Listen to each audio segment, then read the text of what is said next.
Second semester அதுல வந்து பாத்தீங்கன்னா கற்றலுக்காக மதிப்பிடுதல் அந்த சப்ஜெக்ட்ல நம்ம யூனிட் 1ல தான் இன்னைக்கு ஒரு क्वेश्चन நம்ம பார்க்க போறோம். சரிங்களா? அந்த क्वेश्चन நம்ம பார்க்கிறதுக்கு முன்னாடி நம்மளுடைய இந்த பிஎட் செகண்ட் செமஸ்டர் கிளாஸ்ல புதுசா ஜாயின் பண்றதுக்கு நிறைய பேர் கால் பண்றீங்க.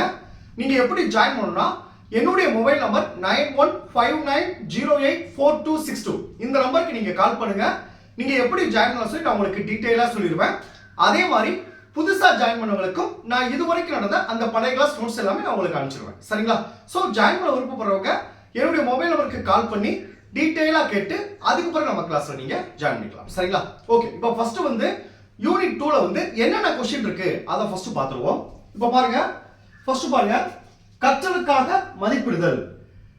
வகுப்பறையில் கற்றலுக்கான மதிப்பிடுதல், அதாவது கிளாஸ் ரூம்ல ஸ்டூடெண்ட்ட என்னென்ன மாதிரிலாம் அவனுடைய மதிப்பிடுறோம், அவனுடைய செயல்பாடை எப்படி மதிப்பிடுறோம் அப்படின்றது தான் இந்த யூனிட் ஃபுல்லா உள்ள டாபிக். சரிங்களா?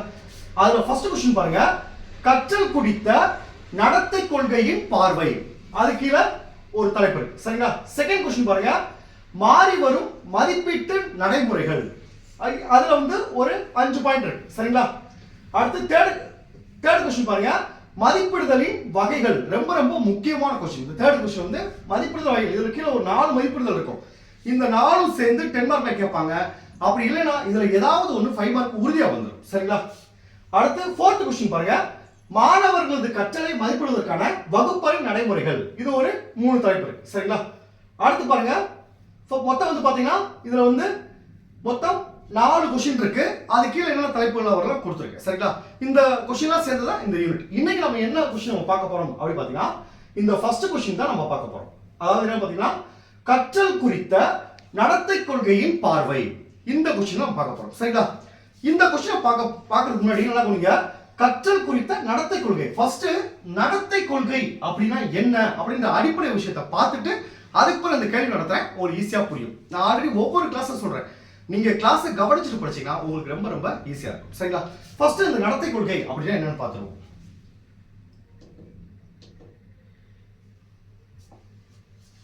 பாருங்க, ஃபர்ஸ்ட் பாருங்க, கற்றல் குறித்த நடத்தை கொள்கை பார்வை. அப்படிதான் என்ன அப்படி பாத்தீங்கன்னா பாருங்க, நடத்தை கொள்கையின்படி கற்றல் என்பது சுற்றுச்சூழலிலிருந்து பெறப்படும் தகவல்களுக்கு ஏற்ப வெளிப்படுத்துதல். அதாவது சுற்றுச்சூழலிலிருந்து நமக்கு என்ன கிடைக்குதோ அதை அப்படியே செயல்படுத்துறது. அதாவது ஆசிரியர் நமக்கு என்ன கற்றுக் கொடுத்திருக்காங்களோ அதை அப்படியே மாணவர் கத்துக்கிறது. அதை பத்தி அனலைஸ் பண்றது, அது சரியா தவறா அதை பகுத்தறிவது அப்படிலாம் கிடையாது. ஆசிரியர் என்ன வெளிப்படுத்துறாரோ அதை அப்படியே ஸ்டூடெண்ட் வந்து அப்சர்வ் பண்ணிட்டு அதை வெளிப்படுத்துறது. அதுதான் இந்த கற்றல் குறித்த நடத்தை கொள்கை. நடத்தை கொள்கைனா ஒரு மாணவனுடைய நடத்தை என்னது, ஆசிரியர் என்ன சொல்றாரோ அதை செயல்படுத்துறது தான்.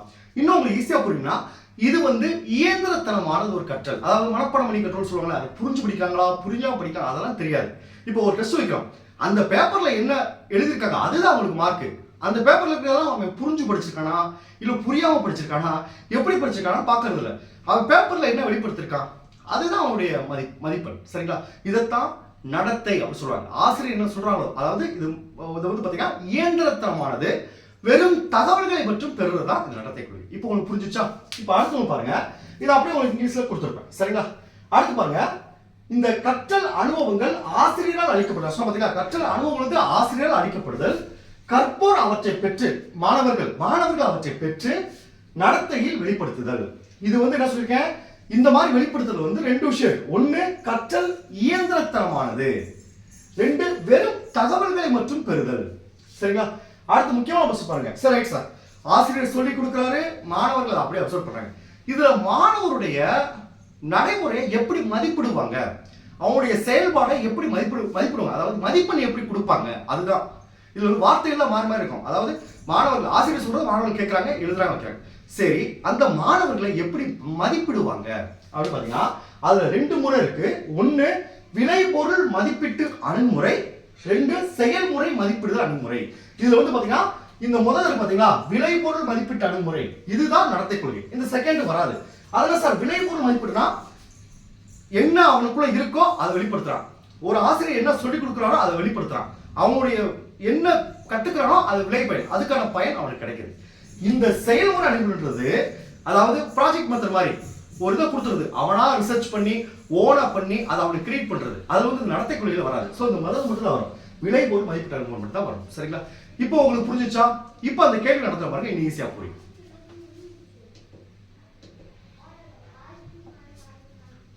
இப்ப பாருங்க அந்த கேள்வி நடத்துற பாருங்க.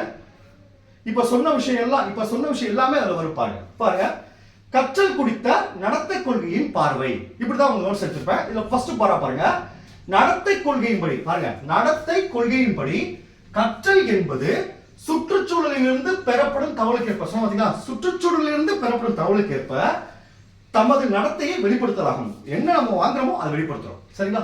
அடுத்து பாருங்க, வகுப்பறை கற்பித்தல் கற்றல் செயலுக்கு நடத்தை கொள்கை படிமத்தை பொருத்தி பார்க்கும்போது ஆசிரியர் அளித்திடும் அறிவுசார் தகவல்கள், ஆசிரியர் என்ன அறிவுசார் தகவல்கள் கொடுக்கிறாங்களோ, அதாவது கற்றல் அனுபவங்களை மாணவர்கள் பெற்று அவற்றின் விளைவுகளை தமது நடத்தையின் மூலம் வெளிப்படுத்துதல் என்றாகிறது. இப்போ உங்களுக்கு புரிஞ்சுச்சா? இன்னும் பாருங்க, முக்கியமான விஷயம் கொடுத்துருக்க பாருங்க. இத்தகைய கண்ணோக்கின்படி ஒரு 2 விஷயம் முக்கியமான கொடுத்துருக்கேன். கற்பித்தல் கற்றல் செயலி ஆசிரியர் துடிப்புடன் செயல்பட்டு, ஆசிரியர் வந்து துடிப்புடன் செயல்பட்டு மாணவர்களுக்கு கற்றல் அனுபவங்களை அளித்துடுவராகவும், அதாவது ஆசிரியர் தான் இந்த செயல்பாடு, ஆசிரியருடைய மெயின் கண்டென்ட் தான் இந்த கற்றல் நடத்தையும். சரிங்களா? செகண்ட் பாருங்க, மாணவர்கள் அமைதியாக இருந்து ஆசிரியர் சொல்றத அமைதியாக கேட்டு ஆசிரியர் அளித்திடும் கற்றல் அனுபவங்களை பெற்று தமது நினைவு திரையில் பதிந்து, ஆசிரியர் சொல்றத நம்ம மைண்ட்ல பதிஞ்சு அதை மனப்பாடம் பண்ணி படிப்போம் பார்த்தீங்கன்னா, அதை மைண்ட்ல பதிந்து பின்பு அவற்றை துலங்கல் மூலம் வெளிப்படுத்துவர்களாக விளங்குகின்றனர். இதே தான் நடத்தை கொள்கைகள் இந்த 2 பாயிண்ட்ல சொல்லியிருப்பாங்க. அதே தான் இந்த வாரணம் கொடுத்துருப்பேன். அடுத்து நான் சொன்னேன், அவங்களை மதிப்பிடுறது எப்படி சார் சொன்ன பார்த்தீங்கன்னா 2 மெத்தட் இருக்கு சொன்னேன். முதல்ல பாருங்க, நடத்தை கொள்கை படி அமைந்த அனுப்பிடுதல் பெறுதல் படிமத்தில் அந்த நடத்தை கொள்கை இந்த கான்செப்ட் படி மாணவர்கள் அடைவை மதிப்பிடுதல். எப்படி சார் மாணவர்கள் அடைவை மதிப்பிடுவாங்க? ஒண்ணு பாருங்க, நடத்தை கொள்கையின் படி அமைந்த அனுப்பிடுதல் பெறுதல் கற்றல் படிமத்தில் மாணவர்கள் எவ்வாறு கற்றறிந்திருக்கின்றனர், மாணவர்கள் எவ்வாறு கற்றறிந்திருக்கின்றனர் என்பதற்கு முக்கியத்துவம் அளிக்கப்படுகிறது. சரிங்களா? மாணவர் எப்படி கத்துக்கிறாங்க அதுக்கு முக்கியத்துவம் அளிக்கப்படுது. அடுத்து பாருங்க, செகண்ட் பாருங்க, மாணவர்களது கற்றலை மதிப்பிடுதலில் விளைபொருள் மதிப்பீட்டு அணுகுமுறை பாத்தீங்களா, 2 இருக்கு. விளைபொருள் சொன்ன அந்த 2 மெத்தட் சொன்னீங்க. இதுல வந்து மாணவர்களுக்கு கற்றலை மதிப்பிடுதலில் விளைபொருள் மதிப்பீட்டு அணுகுமுறையை பயன்படுத்தப்படுது தவிர செயல்முறை மதிப்பீடு அணுகுமுறை பயன்படுத்தப்படுவதில்லை. ஆல்ரெடி சொன்ன 2 மெத்தட் இருக்குன்னு சொன்னேன், விளைபொருள் செயல்முறை. இதுல வந்து பாத்தீங்கன்னா இந்த விளைபொருள் மதிப்பீட்டு அணுகுமுறை தான் பயன்படுத்தப்படுகிறது தவிர செயல்முறை பயன்படுத்தப்படல. அடுத்து 3வது பாருங்க, கற்றலின் விளைபொருளை தகவல் அறிவு வாய்மூல சோதனை மூலமாகும். அதாவது ஆசிரியர் கொஸ்டின் கேட்பாங்க, மாணவர் சொல்லுவாங்க, இல்ல ஏதாவது டெஸ்ட் வைப்பாரு, அதை எழுதுவாங்க. அதான் வாய்மொழி சோதனை மூலமாகவோ எழுத்து வடிவான சோதனை மூலமாகவோ மதிப்பிடப்படுகிறது. ஆனால் கற்றல் நிகழ்ந்த விதம், அவன் எப்படி கத்துக்கிட்டான், அதனை உருவான செயல்திறன் எப்படி அந்த அவனுக்கு அந்த டேலண்ட் வந்துச்சு, ஆற்றல் அவன் எழுதுறா எப்படி அதை புரிஞ்சு எழுதுறானா, அவனுடைய மனப்பான்மை என்ன, அதை சொல்றது அவன் புரிஞ்சுதான் எழுதுறானா புரியாம தான் எழுதுறானா, மனப்பான்மை என்ன, அவனுடைய விருப்பங்கள் அதுல இருக்க அந்த டாபிக்கோட விருப்பங்கள் அவனுக்கு இருக்கா, அதெல்லாம் பாக்குறது இல்லை. நீ பேப்பர்ல என்ன வெளிப்படுத்துற அதை மட்டும் தான். அதான் சொல்லுவாங்க, எழுத்து வடிவ சோதனை மூலமாக தான் மதிப்பிடப்படுகிறது. ஆனால் இதெல்லாம் ஆகியவை மதிப்பிடப்படும். இதெல்லாம் அவனுக்கு விருப்பம் இருந்துதான் படிச்சானா, அவன் புரிஞ்சுதான் படிச்சானா, தெரிஞ்சுதான் படிச்சானா, அதெல்லாம் மதிப்பிடுறது. இப்போ உங்களுக்கு புரிஞ்சுச்சா? அடுத்து பாருங்க, நம் வகுப்புகளில் வெகு காலமாக விளைபொருள் அணுகுமுறையை பயன்படுத்தி இப்பயும் பாத்தீங்கன்னா ஸ்கூல்ல தான் ஆசிரியர் என்ன சொல்லிட்டு அதான் பயன்படுத்துறோம். சரிங்களா? அடுத்து பாருங்க, 2வது சொன்ன பாத்தீங்களா. சரி ரைட் சார், இந்த இது விளைபொருள் மதிப்பீடு சொல்ல இதுல குறைபாடுகள் இருக்கு. குறைபாடுகள் உங்களுக்கு தெரியும். இது மனப்பாடம் பண்ணி கற்றல், மாணவர்களுக்கு வந்து புதுமையா சிந்திக்கிறதுக்கு திறன் இருக்காது. சரிங்களா?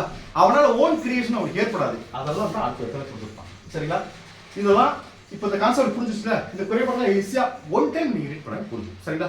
Okay, thank you students. நம்ம அடுத்த கிளாஸ்